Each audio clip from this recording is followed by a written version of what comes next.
नमस्कार दोस्तों, मैं अमित कौशिक आपका हमारे YouTube चैनल पर हार्दिक स्वागत है। चलिए शुरू करते हैं हम आज की क्लास। मैंने आपको पिछली क्लास में जो पढ़ाया था उसी के आगे बढ़ते हैं। आपको प्रागैतिहासिक काल का हमने एक वीडियो अपलोड किया था, उसमें आपको पढ़ा चुके हैं। अब आइए हम उसी के आगे चलते हैं। जैसा कि एक हमने स्ट्रक्चर बनाया था जिसके तहत आपको इतिहास के 3 कालखंड बताए थे। उन तीन कालखंडों में प्रागैतिहासिक काल, आद्य ऐतिहासिक काल और ऐतिहासिक काल। ऐतिहासिक काल के फिर 4 पार्ट किए थे, प्रागैतिहासिक काल के भी 4 पार्ट किए थे। पुरापाषाण काल, मध्य पाषाण काल, नवपाषाण काल और ताम्रपाषाण काल। आद्य ऐतिहासिक काल में 2 थे, जिसे हड़प्पा पढ़नी पड़ेगी सभ्यता और मोहनजोदड़ो।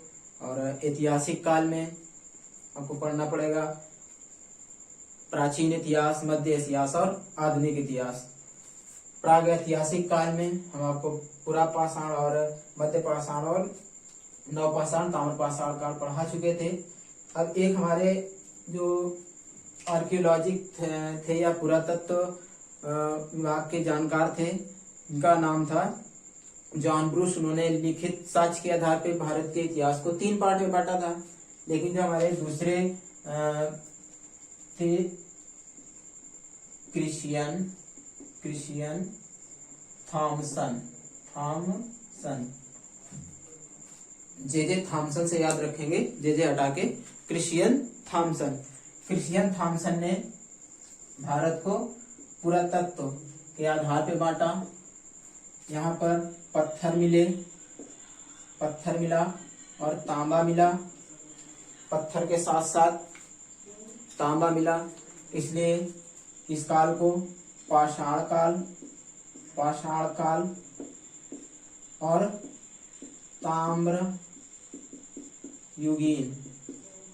ताम्रयुगीन भी कहा गया। इस काल को दूसरे पार्ट में मिल गया कांसा, इसलिए इसे कांस्य युगीन भी कहा गया। कांस्य युगीन, यहाँ लोहा मिल चुका था, इसलिए इसे लौह युगीन के नाम से भी जाना गया। लौह युगीन लास्ट में पाया गया था ताम्रपाषाण का तांबा, इसलिए इसे शिल्पोलिथ के नाम से भी जाना जाता है। जो क्रिश्चियन थॉमसन थे, इन्होंने ही सबसे पहले विश्व में या विश्व लेवल के जो पुरानी चीजें हैं वो कहाँ पे रखी गई हैं। तो अगर पूछेगा कि विश्व में या विश्व का आर्कियोलॉजी किसे कहा जाता है, तो हम बताएंगे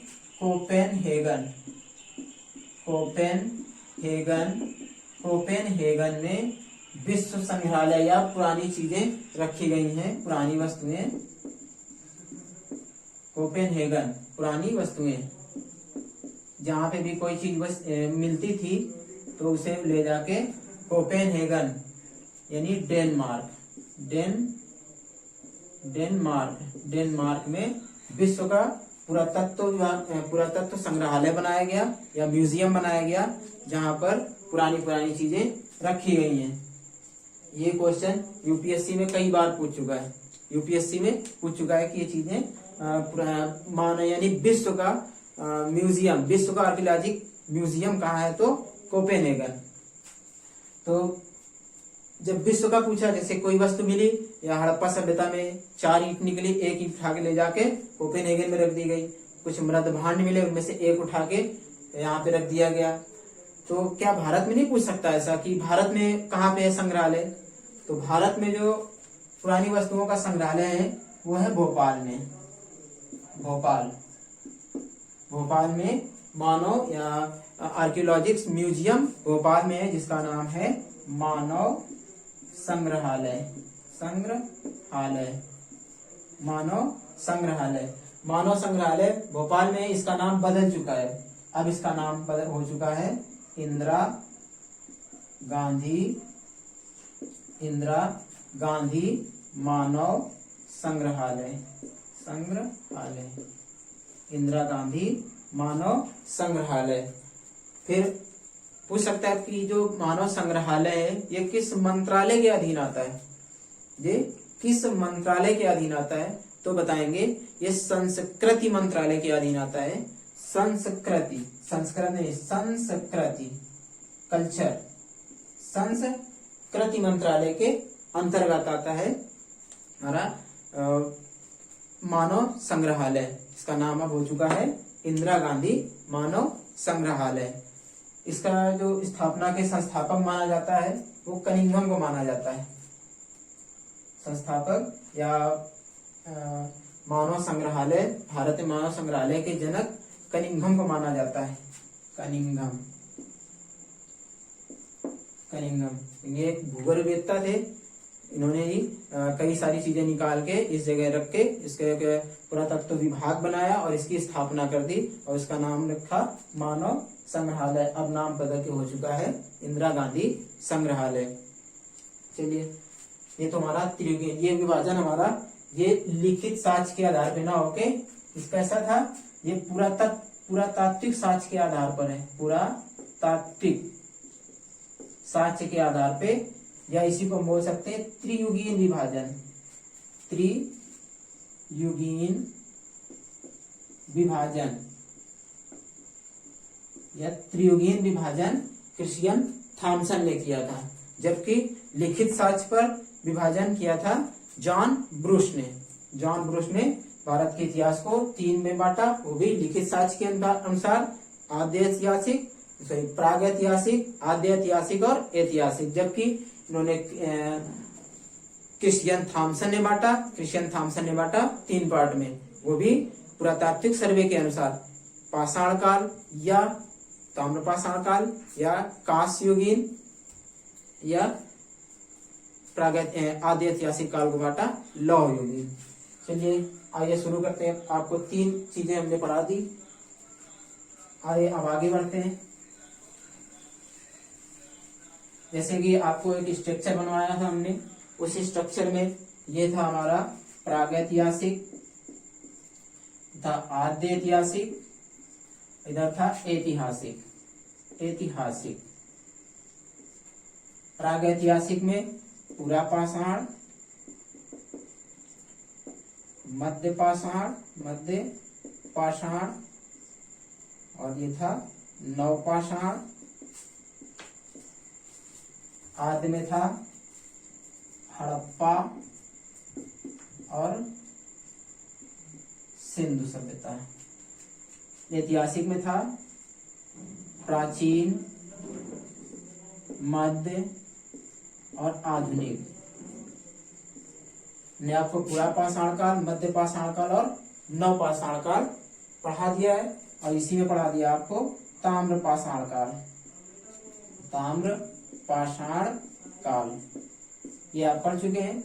ये आप शुरू करते हैं हम लोग सिंधु यानी आद्य ऐतिहासिक काल शुरुआत करते हैं। इसमें आपको पढ़ना पड़ेगा सिंधु घाटी सभ्यता। सिंधु घाटी सभ्यता, पूरा पाषाण काल ये भी हो चुका है, ये तीनों हो चुके हैं। आप शुरू करते हैं हम लोग सिंधु घाटी सभ्यता।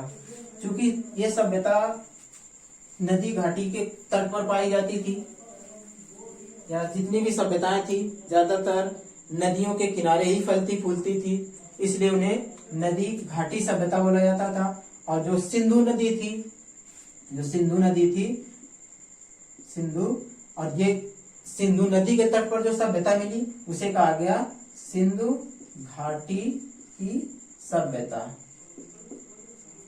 सिंधु नदी के तट पर मिली तो सिंधु घाटी सभ्यता कहा गया। सिंधु घाटी सभ्यता जो थी इसकी लिखित साक्ष्य तो मिला नहीं, लिखित साक्ष्य तो मिला लेकिन पढ़ा नहीं जा सका। अब लिखित साक्ष्य में कैसे मिल सकता है? लिखित साक्ष्य में कोई चीज इस तरह से ऐसे कोई चीज लिख दी गई जिसे हम लोग पढ़ ही नहीं पाए, ऐसा कुछ लिखा था। ये तो एहसास हो रहा है कि कुछ ना कुछ लिखा है लेकिन पढ़ा नहीं जा सका, इसको बोला गया लिखित साक्ष्य तो मिला लेकिन पढ़ा नहीं जा सका। इसकी लिपि की बात करें, अगर लिपि इसकी थी भाव चित्रात्मक, भाव चित्रात्मक, यानी जो चित्र बनाते थे उससे ये पता चल जाता था ये कहने का मतलब इसका क्या है, या ये क्या दिखाना चाहता है, क्या बताना चाहता है, उसमें भाव उत्पन्न हो जाते थे, तो उसी को बोला जाता था भाव चित्रात्मक। यानी पढ़ तो सके नहीं लेकिन इससे भाव से आव भाव पता चल जाते थे देख के ये क्या बताना चाहता है। वैसे सिंधु घाटी सभ्यता के अब तक 350 स्थल खोजे जा चुके हैं, 350 स्थल खोजे जा चुके हैं। सिंधु नदी के किनारे मिलने के कारण इसे सिंधु घाटी की सभ्यता कहा गया। 200 स्थल, इन 300 स्थलों में से 200 स्थल हमारे गुजरात में पाए गए हैं।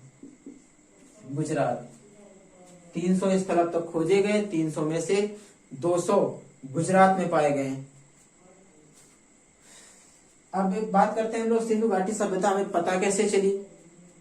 सिंधु घाटी में सभ्यता सबसे पहले पता कैसे चली, तो एक थे हमारे नाम याद रखेंगे, चार्ल्स मैसन। चार्ल्स मैसन ने सबसे पहले मैसेज दिया। चार्ल्स मैसन ने सबसे पहले मैसेज दिया, तो मैसेज से याद रखेंगे चार्ल्स मैसन। चार्ल्स मैसन ने बताया कि नदी घाटी जो सिंधु सभ्यता है या इसके आसपास का इलाका देखा तो उन्हें कुछ एहसास हुआ, या सबसे पहले इन्होंने ही जानकारी दी कि यहाँ पर कोई ना कोई सभ्यता है। अब जब इन्होंने बता दिया तो अब ये समस्या है कि अब इसका कंफर्म कैसे किया जाए। तो एक थे जिन्होंने इसका सर्वे किया, कनिंघम ने घोड़े से सर्वे किया, और घोड़े से सर्वे करते करते इन्होंने घोड़े से ही सर्वे करके पूरा बता दिया कि ये जो इलाका है लगभग 13 लाख वर्ग किलोमीटर का ये इलाका है। कौन सा? सिंधु घाटी सभ्यता का। अब ये तो इन्होंने मैसेज दे दिया, सबसे पहले इन्होंने इलाका बता दिया। अब समस्या आ गई कि इसकी खुदाई कैसे की जाए। तो कनिंघम ने, चार्ल्स मैसन ने मैसेज दे दिया, कनिंघम ने घोड़े से बता दिया कि 13 लाख वर्ग किलोमीटर है ये। और थे जॉन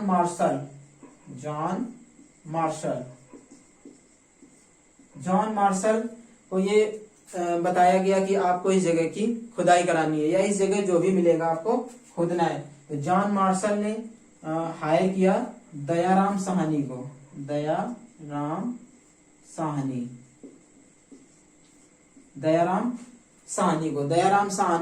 ने 1921 में इस सिंधु घाटी सभ्यता की खुदाई का काम प्रारंभ कर दिया।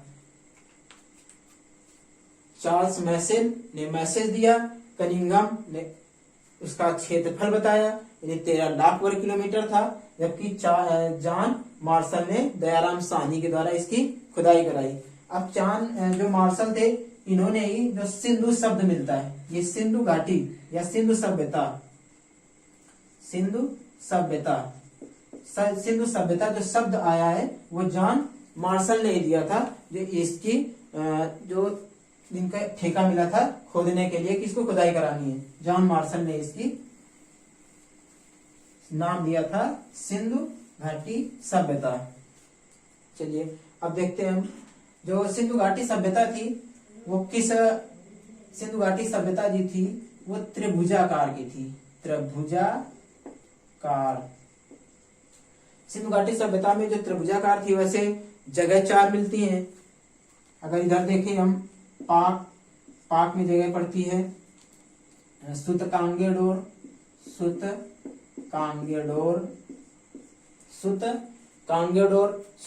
में उत्तरी अगर छोर देखेंगे तो ये मिलेगा आपको मांडा। अगर दक्षिणी देखेंगे तो ये मिल जाएगा दाइमाबाद, ये पाकिस्तान, ये मांडा जम्मू कश्मीर, ये महाराष्ट्र, और एक ये जगह थी हिंडन नदी के तट पर आलमगीरपुर, आलमगीर यूपी। अब अगर इसको इन तीनों जगह को जो मैच कराए, लगभग एरिया इन्होंने बताया 13 लाख वर्ग किलोमीटर, 13 लाख वर्ग किलोमीटर बता दिया। और इस चीज को अगर हम ऐसे मिलाएं इससे, तो लगभग थोड़ा सा इलाका एरिया ऐसे होता है, ये ऐसे और ये ऐसे बन जाता है। तो ये थोड़ा सा एरिया इधर बह जाता है पूर्वी साइड में, ये तो ज्यादा हो गया थोड़ा, ये जो थोड़ा सा ज्यादा हो गया, इसको हम ऐसे लेते हैं, यहाँ पे इस जगह पे था, तो अगर ऐसे मिलाते हैं तो हमारा हल्का सा जाता है, थोड़ा सा ये आलमगीरपुर यूपी में थोड़ा सा एरिया जाता है। तो कभी कभी पूछता है कि जो सिंधु घाटी सभ्यता थी, इस सिंधु घाटी सभ्यता का जो विस्तार है, सबसे कम विस्तार किस दिशा में हुआ, तो क्या बताएंगे, यूपी में जो आलमगीरपुर है या पूर्वी दिशा में सबसे कम विस्तार इसका मिलता है हमें। पश्चिमी विस्तार देखेंगे तो सुतकांगेडोर पाकिस्तान है, उत्तरी देखेंगे मांडा जम्मू कश्मीर, दक्षिणी देखेंगे दाइमाबाद महाराष्ट्र, पूर्वी देखेंगे आलमगीर हिंडन नदी। अगर ये ऐसे नहीं याद रहता है तो आपको याद कर लेना है सम एड, सम माने जोड़ना, एड माने जोड़ना, यानी जोड़ना ही है आपको। तो इसे याद रखेंगे सम एड, सम से सुत कांगेडोर, मा से मांडा, ऐसे आलमगीर, डी से दाइमाबाद। अगर ऐसे नहीं याद होता है तो ऐसे याद कर लेंगे सम एड, सम सुतकांगेडोर, मांडा, एड आलमगीर, दाइमाबाद। अगर इनकी बात करें नदियों की, यानी कौन कौन सी नदी किनारे कौन से पाए गए, इसी में हम एक और थोड़ा सा अगर बना लें कि डच हैं पर भारत में नहीं, डच हैं पर भारत में नहीं। डच से देख लेंगे दास्क नदी, चा से देख लेंगे चिनाब नदी, हा से देखेंगे हिंडन नदी, पर से देख लेंगे प्रावरा नदी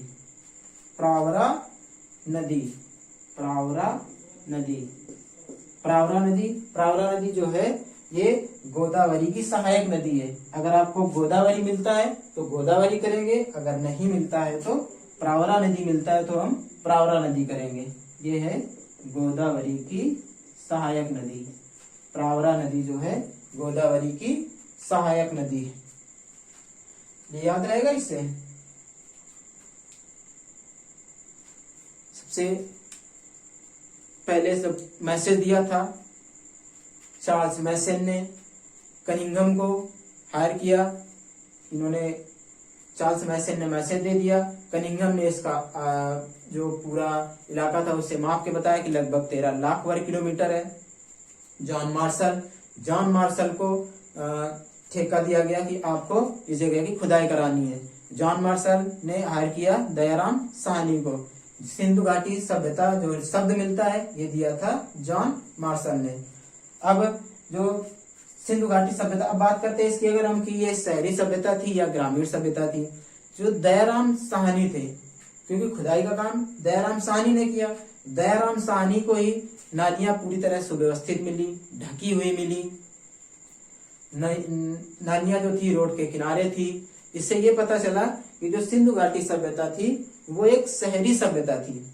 सिंधु घाटी सभ्यता एक शहरी सभ्यता थी, ये बताया था जो दयाराम साहनी थे। उन्होंने बताया कि ये सभ्यता एक शहरी सभ्यता थी।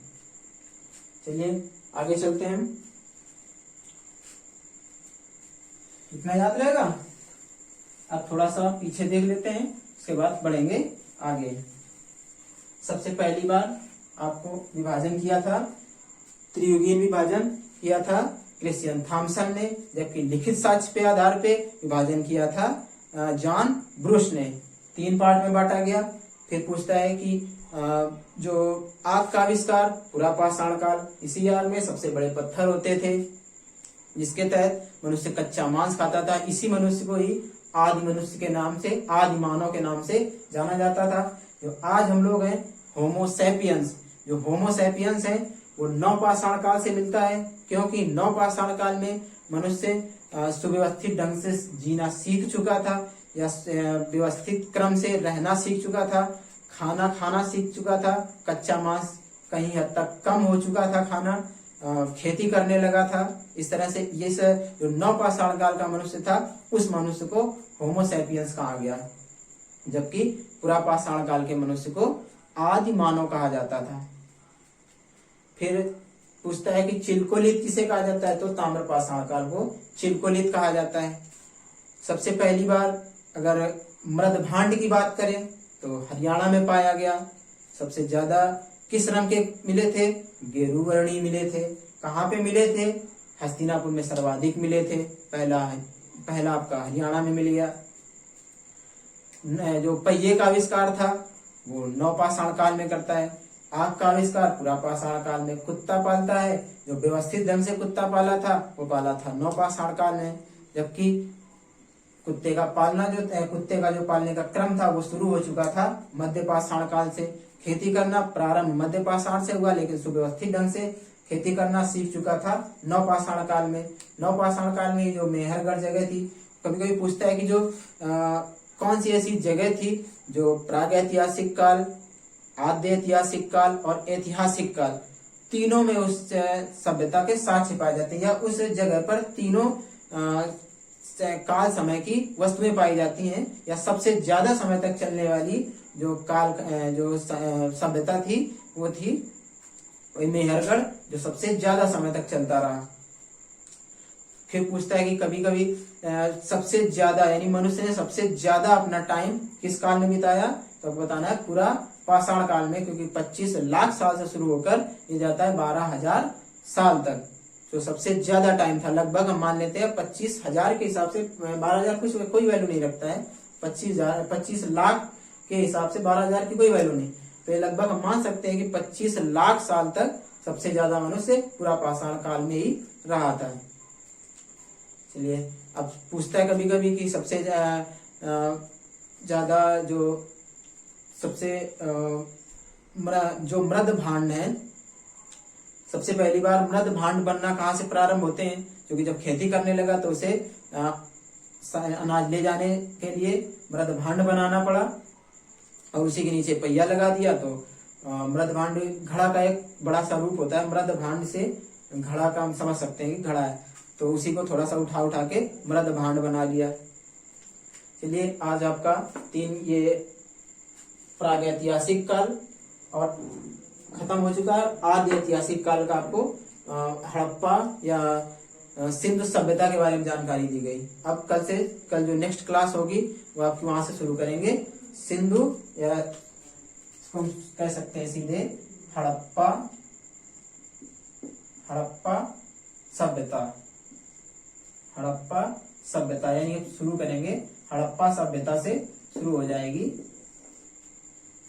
नेक्स्ट क्लास हड़प्पा सभ्यता से चालू करेंगे। इस वीडियो को जितना ज्यादा हो सके शेयर करें, लाइक करें, सब्सक्राइब करें और सब्सक्राइब करते वक्त घंटी जरूर बजा लें, क्योंकि जब भी हम वीडियो अपलोड करें सबसे पहले आप तक मैसेज पहुंच जाए वीडियो आ चुका है। जय हिंद।